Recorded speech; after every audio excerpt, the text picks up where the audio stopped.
नमस्कार, Rajasthan top 10 news में आपका स्वागत है। आइए बात करते हैं आज की तमाम ताजा खबरों पर। 78वें स्वतंत्रता दिवस के अवसर पर मुख्यमंत्री भजनलाल शर्मा ने राजधानी जयपुर की बड़ी चौपड़ पर ध्वजारोहण किया। सीएम भजनलाल शर्मा ने प्रदेशवासियों को आजादी दिवस की शुभकामनाएं दी। इस दौरान उन्होंने सेनानियों के बलिदान को याद कर उनको नमन किया है। राजस्थान कांग्रेस प्रदेश अध्यक्ष गोविंद सिंह डोटासरा ने कहा कि भजनलाल सरकार नहीं बल्कि सर्कस बनकर रह गई है। उन्होंने कहा कि पर्ची से सरकार चलाई जा रही है। उन्होंने कहा कि प्रदेश सरकार ने न तो गर्मी से निपटने की कोई व्यवस्था की थी और अब न तो बारिश में जल भराव की समस्या दूर करने की कोई तैयारी नहीं की है।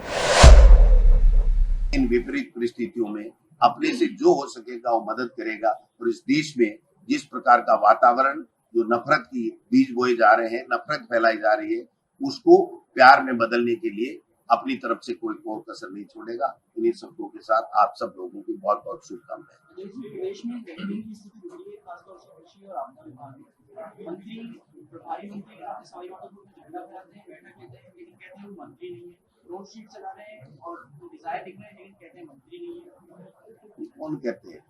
कह रहे हैं सेटलमेंट हो गया कि मान गए, सुन रहे मान गए, हेलीकॉप्टर नहीं दिया इसलिए वापस नाराज हो गए। तो मैं तो आग्रह करूंगा कि उनको हेलीकॉप्टर दे दो, क्योंकि हेलीकॉप्टर नहीं देने से जो वीडियो उनका एक देखने में आया था कि वो उनका पीएसओ आपदा में आ गया, तो ऐसी स्थितियां नहीं बनाए। मैंने पहले ही विधानसभा में भी कहा था कि लोगों ने सरकार बनाई थी लेकिन ये सर्कस बन गया और वो आप सब देख रहे हैं, हम सब देख रहे हैं। इसलिए मैं आग्रह करूंगा माननीय मुख्यमंत्री जी से कि अपना श्रीमुख झूठ के अलावा कुछ सच पे भी खोले, अपनी आपसी फूट को थोड़ा बहुत कंट्रोल करें और प्रदेश के जो हालात बने हुए हैं, लोग जो परेशानी में है, उनकी मदद करने का काम करें। ये रोजाना जो पर्यटक बन करके नरेंद्र मोदी जी देश के प्रधानमंत्री जी विदेशों में घूम रहे हैं, वैसे प्रदेश में भ्रमण कर रहे हैं, लेकिन लोगों को राहत नहीं मिल रही है। उस राहत पहुंचाने का काम प्रदेश के मुखिया को करना चाहिए और ये जो आपस का झगड़ा है ना, ये झगड़ा मिटा लेना चाहिए। और किरोड़ी लाल जी को क्योंकि अब तक स्वीकार नहीं किया और वो भी कह रहे हैं नहीं किया तो फिर मैं हूं ही, तो फिर उनको खुल करके प्रदेश के इस आपदा की स्थिति में उनको काम करना चाहिए। मैं जोली साहब से आग्रह करूंगा। आप सबको, प्रदेशवासियों को स्वतंत्रता दिवस की मैं मेरी तरफ से बहुत बहुत बधाई और शुभकामनाएं देना चाहूंगा। और मैं कहना चाहूंगा जो आजादी हमें मिली है, कांग्रेस पार्टी के नेतृत्व में हमारे नेताओं ने, इस देश की जनता ने इस आजादी की लड़ाई को लड़ा और हजारों लाखों माताओं ने, बहनों ने, युवाओं ने, बुजुर्गों ने इस देश के लिए अपनी कुर्बानी दी, तब जाके आजादी हमें नसीब हुई है। मैं कहना चाहूंगा आज के जो हालात हैं वो वापस इस प्रकार के बन रहे हैं कि एक एक कांग्रेस के कार्यकर्ता को वापस इस आजादी को कायम रखने का काम करना होगा। देश के अंदर जिस प्रकार से बाबा साहब अम्बेडकर के संविधान को कमजोर करने का काम ये सरकार कर रही है, और सरकार की जो स्वायत्त संस्थाएं हैं, स्वतंत्र संस्थाएं हैं, जिन पे लोगों का विश्वास है, चाहे वो ईडी हो, चाहे इनकम टैक्स हो, चाहे सेबी हो, सीबीआई हो, इन सारी जो संस्थाएं हैं इनका विश्वास धीरे धीरे खत्म हो रहा है।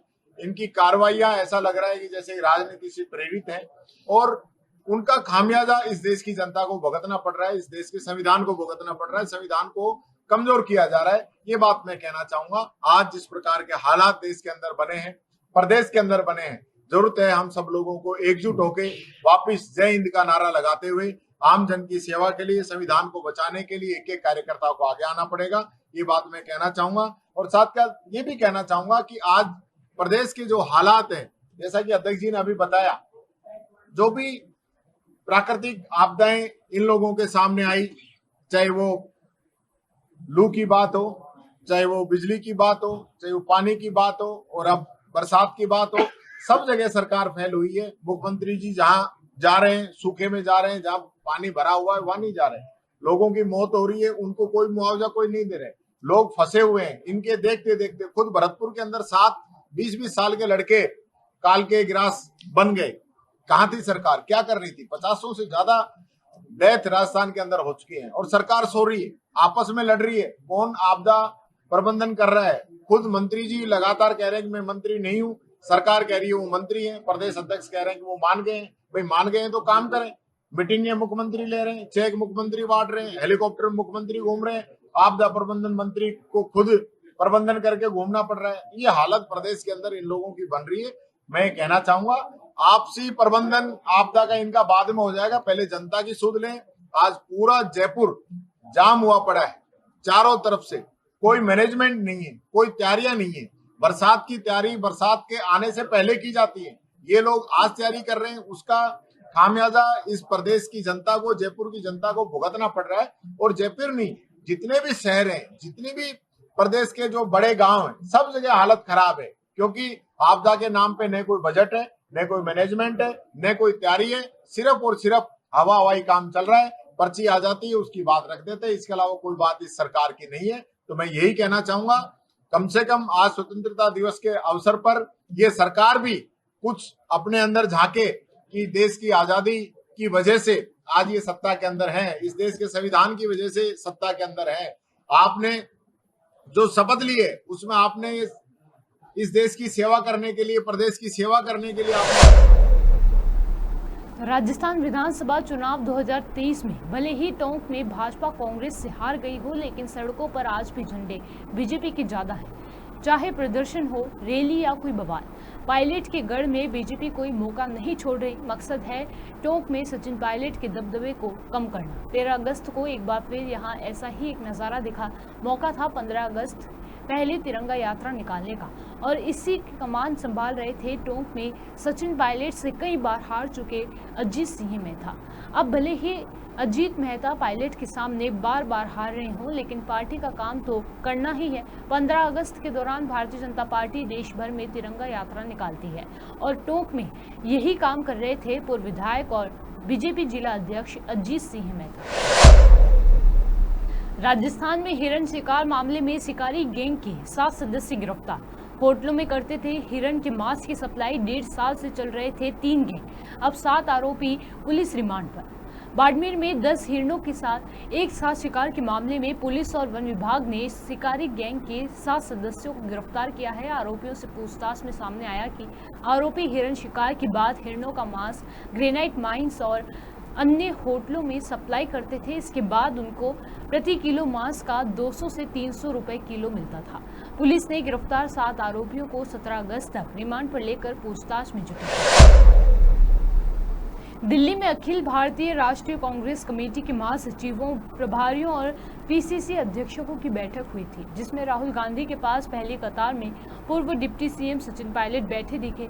अब इन तस्वीरों को देखने के बाद सियासी गलियारों में चर्चाएं हो रही हैं। बैठक में कई दिग्गज मौजूद थे। पीसीसी चीफ गोविंद सिंह डोटासरा, बायतू विधायक हरीश चौधरी भी दिल्ली में ही मौजूद रहे। एआईसीसी के प्रमुख 3 मुद्दों हिंडनबर्ग रिपोर्ट, संविधान और जाति जनगणना कांग्रेस का एजेंडा रहा। इसके कुछ अगले ही दिन में सभी पीसीसी चीफ को एआईसीसी की तरफ से जाति जनगणना को लेकर एक डॉक्यूमेंट भेजा जाएगा, जिस पर राजस्थान में भी कांग्रेस की तरफ से जन अभियान चलाया।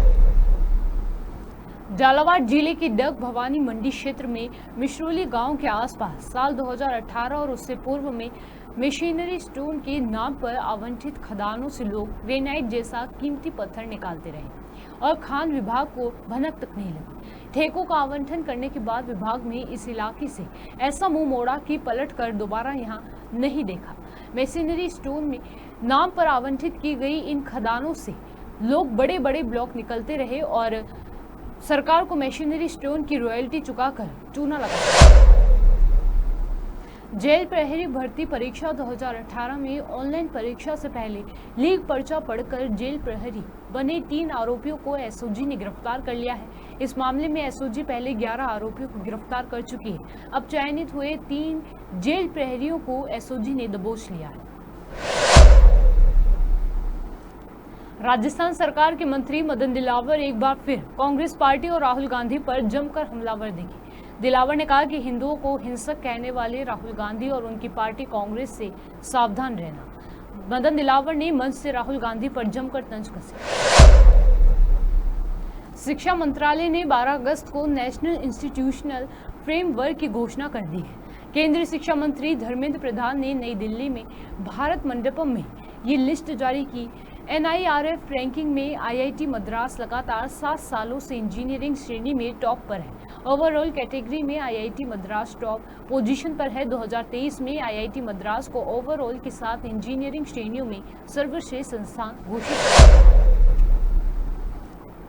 राजस्थान में बारिश के चलते लोगों की आफत बढ़ गई है। पूर्वी राजस्थान के साथ पश्चिमी राजस्थान में भी अब तेज बारिश का अलर्ट जारी किया गया है। 15 अगस्त को जयपुर समेत कई जिलों में तेज बारिश का अलर्ट जारी किया गया है।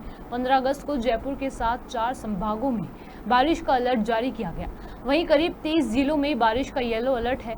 प्रदेश में पिछले 24 घंटों से सबसे अधिक बारिश अलवर के मुंडावर में दर्ज की गई। मुंडावर में 92 mm, लालसोट में 57, पावटा में 48, पोखरण में 55, उदयपुर वाटी में 51, शेरगढ़ 48, जयपुर में 52.2, वहीं निवाई में 48 mm बारिश दर्ज की गई। हम आपको बता दें कि मौसम विभाग के मुताबिक राजस्थान में 15 अगस्त के बाद तेज बारिश का दौर कमजोर पड़ने की संभावना है। इस दौरान प्रदेश में भारी बारिश में कमी आएगी। वहीं कई जगहों पर हल्की से मध्यम बारिश देखने को मिलेगी। मौसम विभाग ने 15 अगस्त को नागौर, जयपुर, दौसा, भीलवाड़ा और जोधपुर के कुछ इलाकों में रुक रुक कर हल्की से मध्यम बारिश की संभावना जताई। राजस्थान टॉप 10 न्यूज में आज के लिए सिर्फ इतना ही। देखते रहिए पॉपुलर टीवी। धन्यवाद।